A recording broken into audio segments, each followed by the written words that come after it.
Mayors cup উপলক্ষ মাত্র বহু যুগ পর কলকাতায় পা রেখে মোহনবাগান মাঠে এসে আবার নস্টালজিক হয়ে পড়লেন চার্লস অশোক কুমাররা। হাওড়া স্টেশন থেকে টানা রিকশায় মোহনবাগান মাঠ, 5 টাকা ভাড়া। 1970 সাল, উত্তরপ্রদেশের মেরাঠের বছর 20 যুবক ময়দানে পা রাখতেই আলাপ হয় রমাকান্ত ঢালের সঙ্গে। 42 বছর পর সেই অশোক কুমার ভারতীয় হকির কিংবদন্তি, আর রমাদা বাগানের সবচেয়ে বয়স্ক মালিক। দেখা হতেই জড়িয়ে ধরলেন রমাকে। তার আমলে 3 বার লিগ জোড়া বেটন জয় বাগানের। ভারতের জেতা একমাত্র 75-এর বিশ্বকাপে পাকিস্তানের বিরুদ্ধে উইনিং গোল তার স্টিক থেকেই। इस ग्राउंड ने तो मुझे सब कुछ दिया, जिसकी वजह से आज मैं एक ओलंपिक मेडलिस्ट की हैसियत से खड़ा हूँ, वर्ल्ड कप विनर की हैसियत से खड़ा हूँ। सारा क्रेडिट जो है वो बंगाल हॉकी को और मोहनबागान क्लब को जाता है।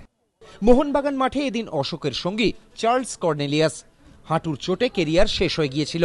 হকির প্রাণ ফেরাতে অভিনব ম্যাচের প্রস্তাব দিলেন চার্লস, যেখানে তিনি পাশে চান সচিন ধোনি আর তাঁদের বোর্ডকেও।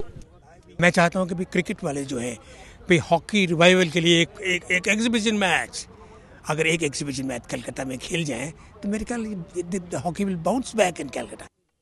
মেয়র্স কাপ ফাইনালে শনিবার মোহনবাগান মাঠে ক্রীড়ামন্ত্রী একাদশের জার্সিতে নামবেন অশোক, চার্লস, জাফর ইকবাল, আসলাম শের খানের মতো এক ঝাঁক কিংবদন্তি। উল্টো দিকে মেয়র একাদশে বাংলার প্রাক্তনরা। বিএইচে পারেনি। অভিনব এই উদ্যোগ বেঙ্গল হকি লাভার্সের। নিজেদের আমলে বেটানে 30,000-এর গ্যালারির চিৎকার শুনেছেন অশোক কুমার, চার্লসরা। আজ খালি মোহনবাগান মাঠে বাংলা হকির ছবিটা প্রতীকী হয়ে রইল ওদের চোখে। প্রদীপ্ত গোস্বামী, এবিপি আনন্দ, কলকাতা।